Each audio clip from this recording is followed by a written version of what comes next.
Tudo bem, pessoal? Seja bem-vindo a mais um Sanarcast. Eu sou o professor Vinícius, professor e mentor aqui do Sanarflix, e hoje a gente vai conversar sobre tudo que não te contaram do internato de GO com o professor Maurício Kitamura. Te vejo daqui a pouquinho. Estamos de volta! E para o episódio de hoje eu chamei o professor Maurício Kitamura, que fez medicina aqui na USP, onde ele fez residência também de ginecologia e obstetrícia, especialização de endoscopia ginecológica e foi preceptor dos internos. E é claro, o professor Kitamura também é professor do Sanarflix, lá em ginecologia. O Sanarflix que te ajuda desde o ciclo básico até o internato e na prova do R1. São mais de 2.500 aulas, 1.400 casos clínicos e materiais para você poder aproveitar e mais de 150 mil questões. Faz o seguinte, aproveita lá em sanarflix.com.br/assine. Você vai ter 7 dias grátis para poder aproveitar essa super promoção. Bom, então vamos começar nosso papo, Kita. Obrigado por você ter vindo. Me conta, Kita, o que não me contaram? Eu que agradeço pelo convite. Deixa eu falar uma coisa. Me conta. É o primeiro podcast aqui. Ah, é? Nunca fiz um podcast. Nesse estúdio novo? Não, na vida. Na vida? Nunca fiz um podcast. Então seja bem-vindo, então. Agora, quero que você me conta. O que não me contaram do meu internato de GO, Kita? O que não te contaram? É, exato. Deixa eu só te falar uma cena no internato. Sabe o que eu lembro do internato de GO? Okay. A gente tinha um internato que tinha um plantão noturno, né? Aí, pô, chegava, na obstetrícia, isso. Era na obstetrícia. Aí chegava, só que o nosso preceptor deixava a gente poder jantar fora do hospital, entendeu? Mamata, hein? Aí, exato, mamata. Não, tá tranquilo, PS da obstetrícia, não sei o quê. Aí a gente saiu do hospital, foi jantar no restaurante, cara. Olha isso, foi jantar no restaurante, sacou, velho? E aí a gente só recebeu um telefonema, tipo assim, olha, chegou alguém aqui no pronto-socorro, só que a gente tava muito longe do hospital. Esse que eu tenho, a minha experiência em GO na minha faculdade, era isso. A gente voltando desesperado, sacou? Tipo assim, porque os dois animal acharam que podia jantar fora, longe do hospital, que tá tudo bem, entendeu? Mas acho que assim, o internato em GO às vezes também varia de serviço para serviço, né? Então, por exemplo, lá no HC na USP, tinha uma época que eles dividiam gineco e obstetrícia, mas a maior parte do serviço acaba sendo tudo junto, né? Entendi. E eu acho até que faz mais sentido ser junto, em pensar na especialidade como um todo, né? Tá. Mas acho que até essa diferenciação acaba sendo mais fácil para os estudos em si. Tá. Então, ainda mais quem vai começar o internato, o que eu vou estudar? Se a gente bloca, né, e separa gineco e obstetrícia, acaba sendo mais fácil da gente ter um raciocínio para pensar, de programar os estudos, ler a apostila, isso acaba sendo um pouco mais fácil. Tá. Mas na prática, a gente sabe que é muito usual ter tudo junto, né? Não conseguir separar uma da outra. Agora, você como GO hoje, né, como ginecologista, faz endoscopia ginecológica e tudo, você acha que o internato reproduz fielmente a ginecologia do médico normal ou não? Ou o internato você vê muito levemente o que você vai acabar vendo no dia a dia? Eu acho que dá uma visão geral, a não ser que você seja, por exemplo, um especialista. Então, por exemplo, hoje na minha prática, eu faço só, basicamente, cirurgia ginecológica. Tá. Não faço mais obstetrícia e pouca rotina. Então, no meu internato, eu praticamente não vi cirurgias ginecológicas, laparoscopias em ginecologia. Então, realmente, o meu internato, se eu voltar, meu internato em ginecologia foi em 2009 e 2010. Então, esse tempo todo que eu voltar, mudou muito, né? Entendi. E eu não vi quase nada de cirurgia e é o que eu mais faço na prática de hoje. Tá. Por isso também a gente às vezes não consegue, eu estou na dúvida sobre o que eu quero fazer, estou pensando em ginecologia. Será que o internato é uma amostra fiel da vida do médico? Eu acho que isso talvez seja o mais importante. Eu acho que na prática nem sempre vai ser assim. Tá? Legal. E acho que até um ponto para pensar, né, o pessoal aqui que está assistindo o podcast, provavelmente ou está no internato ou vai começar o internato em breve. Exato. O que a gente tem que tomar como lição do internato, né? O que pelo menos eu pensava. Vou passar na especialidade e talvez assim, acho que vai ser importante na minha formação como médico, mas talvez, será que é uma especialidade que eu quero fazer?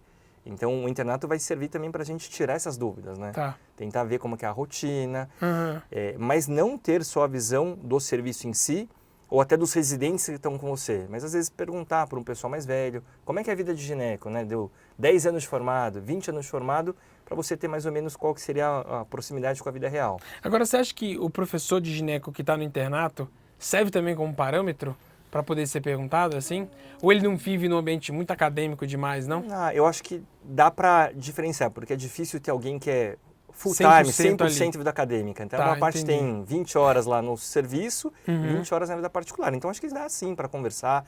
E até acho que é um ponto, né, dependendo do serviço, de quem está junto, às vezes você até consegue pedir para esse professor, para essa professora, será que eu posso te acompanhar um pouco fora? Ah, legal. Você opera, aqui você faz, sei lá, parto, mas você tem um consultório e tem cirurgia fora. Perfeito. Ô, professora, será que eu posso te acompanhar em cirurgia? Perfeito. Então, acho que hoje está na moda o termo networking, né? Mas acho que vale a pena até para você ter essa ideia de como é a vida real também, né? Tá. Você e chegou é a fazer isso? Que eu recebo alguns alunas, teve uma Giovana, ela que mora em Manaus, era aluna do Sanarflix, legal, né? Porque ela estava no segundo ano, assim, eu quero assistir cirurgia, eu posso te acompanhar? Eu vou vir para São Paulo de férias e quero ficar uns dias. Olha. Ela veio e ficou assistindo. Legal. Então, acho que isso pode ser legal também. Sim, sim. Não, o que eu percebia muito na residência de pediatria é que, diferente do meu internato, que era um internato meio mangueado, assim, então, assim, quando era o pronto-socorro da obstetrícia, era muito pesado, entendeu? Sim. Agora, na ginecologia, era muito ambulatório, aquela coisa toda, então a gente meio que se perdia ali. Agora, o que eu vi dos residentes, dos internos aqui no HC, é que, assim, é um volume de trabalho muito alto. Eu quero tentar desmistificar isso para poder ver se é alguma coisa que a gente não pegou no internato de GO. Um volume de trabalho alto necessariamente é um bom internato de GO? Vou desenvolver um pouco mais para vocês, porque eu, no meu quarto período de medicina, segundo ano, todo mundo ia para maternidade para poder aprender a fazer parto. Porque, não, se você for médico e não aprender a fazer parto, meu amigo, eu olhando hoje, eu falo assim, gente, que absurdo, para que isso? Sim. O que você acha? Você tem também essa noção? Eu acho que tinha, por exemplo, lá na época que eu passei no estágio de obstetrícia do 5º ano, eu tinha uma planilha e no final eu tinha que entregar para o preceptor, né? Então, assim, você tinha que entrar em 10 partos, entre aspas, 10 partos normais, entrar em mais 10 procedimentos, que é cesárea, curetagem. Então, era o mínimo. Aí você fala, nossa, fiz 10 partos normais. E a gente achava animal, né? Nossa, que legal. Exato, sim. Mas será que esses 10 partos vão ser suficientes para você, como médico, fazer obstetrícia depois? Não. Sim. Então, acho que é mais para ter aquele gostinho de entender, de participar, mas não que isso seja, assim, fundamental para a sua formação médica. Entendi. Então, acho que ter um alto volume não necessariamente vai te fazer um interno, uma interna, ou um médico, médica melhor no futuro. Tá. Então, isso porque eu pego, às vezes, alguns alunos que acham que são piores médicos... Porque vem menos. Mas eu acho que tem um outro ponto. Talvez ver menos, mas com uma dedicação maior, uma intensidade maior, talvez seja o mais importante. Tá. E até acho que um ponto que não é só do internato em GO, mas acho que até vale uma dica, assim, até para a vida, né?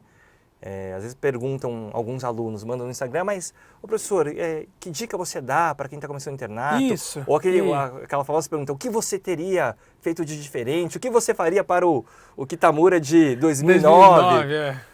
Assim, eu acho que o que muda muito é a proatividade da interna do interno. Então, o que é isso? Por exemplo, você vai lá, vai atender a ficha de ginecologia, você, mas é rotina, né? Putz, passa para o colega, né? Ninguém gosta de atender ficha de gineco.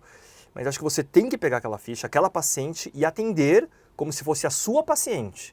E acho que o mais importante, né, não esperar a discussão, por exemplo, com o preceptor, com o assistente, residente, para tomar as suas condutas. Então, imagine que você é a médica responsável e você vai ter que resolver e ajudar aquela paciente.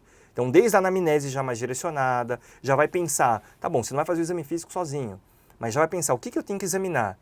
E, com base nesses achados, já pensar numa hipótese diagnóstica e no tratamento. E aí, quando for para a discussão com o seu assistente, já ter tudo isso em mente. Então, muitas vezes eu ia atender e é uma coisa meio, assim, vai na inércia, né? Exato, isso. Mas o que é? Aí você começa, mas eu nem pensei o que é, não sei. O que você vai fazer? Não sei. Então, acho que ter essa proatividade vai, com certeza, te ajudar a ter um conhecimento melhor, e isso vai te ajudar a ser um médico melhor. E até porque, imagina que você terminou o internato, no dia seguinte você tem o seu carimbo CRM, e é você sozinho, né? Vou dar um plantão fora, mas se eu não souber, eu vou discutir aqui com o meu amigo Vini. O Vini não quer nem saber de você, né? É o seu carimbo que está na reta. Então, acho que isso é importante. Então, ter essa proatividade no internato, mesmo que vocês estejam, às vezes, num serviço com baixo volume, isso não é necessariamente ruim. Talvez vocês tenham mais tempo para se dedicar para essas pacientes. Sim. Então, acho que essa proatividade, já pensar, eu sou a médico e eu vou resolver o problema dela. Isso, né? Porque, inclusive, isso acaba ajudando também os alunos muito na prova de residência médica, né? Porque a prova acaba cobrando caso clínico. Então, às vezes o cara fala assim, mas eu não quero GO. Não, atende aí, que eu não quero GO. Não, mas isso meu amigo, você vai fazer prova de residência médica e tem GO, não tem jeito, entendeu? Então, né? E acho que aproveitar essa prática, né? Mas você fala assim, mas será que a gente consegue aprender tudo em teoria? Tudo não dá. tem uma parte prática que vai ser importante, né? Sim. Óbvio que a teoria, eu acho que até quando eu lembro que começava o estágio, né? Começo de estágio sempre aquela empolgação, né? Aí primeiro dia o preceptor mandava a lista dos livros, bibliografia recomendada. Eu falei, nossa, eu vou pegar tudo. Eu pegava na biblioteca, xerocava, queria ver tudo. E eram várias fontes, né? E no final, pra gente é engraçado, a gente quer ter essas informações, mas quando você recebe muitas opções, fica mais difícil de começar, né? E aí veio aquela procrastinação. Eu falei, mas agora eu tenho todas as fontes possíveis, baixava up-to-date, xerocava livro da biblioteca, mas por onde começava? Não sabia por onde começar. Exato. Então, às vezes, tentar começar mais simples, né? Então, pode ser, que legal. Antes de começar o estágio de gineco, vamos aqui no Sanaflix e rever as aulas básicas. Exato. Quais são as doenças daqui ginecológicas que eu tenho que saber? Eu tenho que saber pelo menos fisiologia menstrual, mioma, sangramento uterino normal, SOP, e aí, com essa base, ir para a parte prática, né? Sim. E o que muda a prática? Eu falei dessa questão de ser proativo, mas tem algumas coisas que a gente só consegue ver na prática. Então, vou dar um exemplo. Tive aula de vulvaginites, e aí na aula, o que a gente aprende, né? Você lembra quais são as 3 que mais a gente fala? Vaginose bacteriana. Vaginose. Candidíase. Tricomoníase. Ótimo, tá ótimo. Aí na aula de vaginose, o que eles falavam, né? O que era a palavra-chave que a gente lembrava? É um corrimento que tem um odor... fétido de peixe. peixe. Falei, mas como é que é esse odor de peixe, né?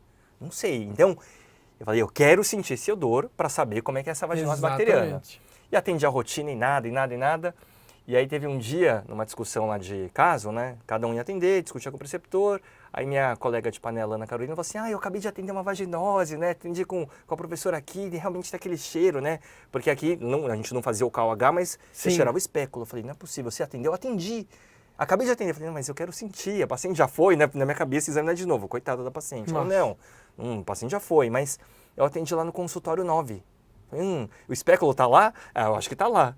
Aí eu fui, peguei uma luva, tirei o espéculo do lixo e cheirei. E tinha cheiro de peixe tinha mesmo? cheiro de peixe. Mas assim, é uma questão que só prática, por mais que você fale assim, é cheiro de peixe ali, é só na prática. Então, eu acho que a gente tem que tentar sempre aproveitar o máximo possível. Sim, tá? Sim. E me explica uma coisinha, o que você recomenda para que os alunos hoje possam iniciar esse estudo? Você falou que é muito importante o estudo de começar pela base, né, e não aprofundado. Às vezes a gente quer entrar naquelas coisas principais, mas por onde você recomenda hoje o início do estudo, por exemplo? Eu acho que seria importante a gente até, eu gosto de ser mais assim, visual, né? Então talvez eu fizesse uma lista, mais ou menos uma lista. Pelo menos as patologias mais importantes de ginecologia e o que eu tenho que saber do básico. Então o básico de ginecologia seria, no mínimo, fisiologia menstrual, e também anatomia ginecológica. Êmbrio não precisa, né? Êmbrio não colocaria não como foco principal no internato, mas fisiologia e anatomia, mínimo. Depois eu colocaria as patologias ginecológicas mais prevalentes. Mioma, síndrome de ovário policístico, endometriose, alteração de Papa Nicolau e HPV, e faria essa listinha talvez do que seja mais prevalente. Quem já quiser tentar ter uma associação com prova de residência, pega aqui as nossas porcentagens das provas. Entendi. Que é basicamente também o que a gente mais vê na prática. E antes, né, quando vocês no internato tiverem, às vezes, um cronograma já das aulas teóricas, eu tentaria já assistir a aula antes. Sim. Precisa ser uma aula, sei lá, 20 minutos, assiste um pouco acelerado, né, mesmo rapidinho. E se conseguir ter essa base mínima, eu acho que seria interessante. Outro ponto que eu gosto também e que você bate muito nessa tecla, questão. Exato. Tudo bem, o foco do internato, eu acho que nem tem que ser tanto a parte da prova de residência. Exato, sim. Mas quando você já começa a relacionar os dois, até o aprendizado fica mais produtivo. Porque a questão, geralmente, ela é preto no branco, né? Não é cinzenta, né? Sim, e na vida real nem sempre é assim, né? Exato. Mas eu acho que seria um ponto para treinar. Então, às vezes, assistir, vou fazer algumas questões e vou para a aula. Entendi. E depois eu faço mais questão e depois a gente vai na prática. E você falou que você foi preceptor. O que você via, como é que você conseguia servir os internos para que as pessoas que estão assistindo a gente saibam, tipo assim, muitos não têm precepa para poder estar ajudando, mas o que eles deveriam buscar nos residentes? Sempre tem um residente ali que acaba ajudando, né, um assistente, para poder ter um bom internato de GO, entendeu? O que você entregava para os meninos? O que eu... Até um ponto, que acho que nem só de GO, mas o que eu via muito dos internos. Então, por exemplo, lá eu fui preceptor, eu e minha esposa na época, né? Que ainda é minha esposa, na verdade, ela era minha noiva. Noiva na depois época? a gente casou na preceptoria. Que legal. Mas é engraçado que a gente pegava os alunos do 5º ano. E a gente teve contato também com alunos do 6º ano. E é muito diferente a cabeça de um interna no 5º ano para um 6º ano. Olha, que legal. No 5º ano, acho que eles têm uma visão muito mais idealizada da medicina. Então, quero ser o melhor médico do mundo, né? Quero tratar muito bem a paciente. Chega no 6º ano, não sei, acontece que vira uma chave, não quero mais saber de prática, eu quero só estudar para a prova de residência. Nossa. Então, acho que uma orientação que eu gosto de passar é sempre pensar em ser um bom médico e tratar bem seus pacientes. A prova de residência vai ser um ponto a mais, né? Sim. Antes de tudo, a gente vai ser médico. Então, acho que esse era um ponto de não perder essa visão tão idealizada da medicina. Acho que é importante ainda manter. Sim. Acho que o outro ponto é dessa proatividade e sempre vai ter algum residente que vai estar mais disposto a ajudar. Óbvio, tem dia que a tocação não vai ter muito tempo, mas se você já perceber que tem alguém que gosta mais dessa parte de ensino, tem uma atenção maior com vocês no internato, já cola atrás. Exato, sim. Já pergunta e, assim, a maior parte das vezes eles não vão querer se negar. Óbvio que às vezes tem interno que é pedante, eu às vezes era também, confesso, chato pra caramba. E às vezes o residente também recebe umas perguntas, fala, putz, como é que eu não vou saber responder pro interno? E às vezes acaba querendo até ficar meio longe, né? Falar, já vem esse interno chatão pra caramba, esse Kitamura me encheu o saco. E fazer pergunta. Mas acho que sempre que possível, acho que dá pra colar e perguntar, né? Sim. Agora, uma outra coisa também que eu vejo no sextoanista, às vezes, é essa ânsia de ele perde a noção do que ele vai enfrentar como médico depois, entendeu? Então ele acaba muito focando na prova de residência médica e ele acaba se perdendo nisso. Você citou já o Sanaflix, de poder olhar as aulas antes e tudo. E de literatura, além do Sanaflix, você gosta de alguma coisa assim para poder recomendar? Você que tirou xerox de tudo, viu UpToDate, leu tudo. O que faz sentido? O manual do HC, tem uma coisa assim? Eu acho que assim, eu usei, na verdade, eu baixei muita coisa do UpToDate na época. Mas eu confesso que não consigo ler tudo, porque é muita coisa. Então imagina assim, sangramento normal, você vai no UpToDate, tem um blocão de diagnóstico, um de tratamento, uma para pacientes da MENACM, uma para infância, não dá. Então acho que eu só focaria nesses assuntos mais específicos se for algo assim, é um caso aqui na enfermaria diferente que eu quero aprender um pouco mais. Eu sou mais a favor de não ir tão profundo, mas ter um conhecimento mais amplo de base, né? Que acho que vai ser mais importante para a sua formação como médico, como médica. Tá. Perfeito. E aí, acho que manuais e protocolos vão servir conforme o serviço. Então, exemplo, lá no HC, obstetrícia. Eles têm um protocolo assistencial para obstetrícia que é diferente da Febrasgo, diferente do SUS, da maior parte dos serviços. Isso. Mas eu não consigo recomendar para vocês, vejam o protocolo assistencial do serviço de obstetrícia do HC. Acho que não é algo que é palpável para a vida real. Tá? Então, eu prefiro que vocês tenham uma visão mais geral, principalmente aqui, o que acaba sendo mais fácil no Sanaflix. Exato. Imagina, aulas de obstetrícia, a professora Luísa. Ela pegou manuais do Ministério da Saúde, da Febrasgo, que é o que você vai precisar saber. Tá? Então, acho que ir mais profundo tem seu tempo. E às vezes é até engraçado, né? Então, imagina, eu quero ser gineco, então quero aprender tudo de gineco e quero saber muito, né? E às vezes você acaba focando em muita coisa lá, mas esquece que antes de ser gineco, você vai ser médica e vai ter que ter a formação básica, né? Sim. E para passar na residência, essa formação básica vai ser mais importante do que ser só gineco. Só gineco você vai aprender na residência depois. Aí não sabe prescrever um antibiótico, não sabe como é que age, porque acabou pulando infecto e ficou lá vendo gineco o tempo inteiro. Essa cultura da ultra especialização já na época da faculdade, eu acho que não faz muito sentido.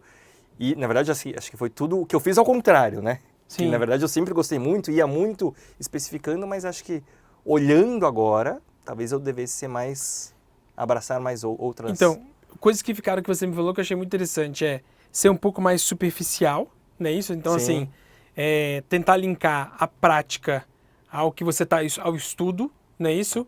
E tentar se preparar um pouco antes para que você possa chegar já sabendo algo e as coisas começarem a fazer mais sentido, né? Sim.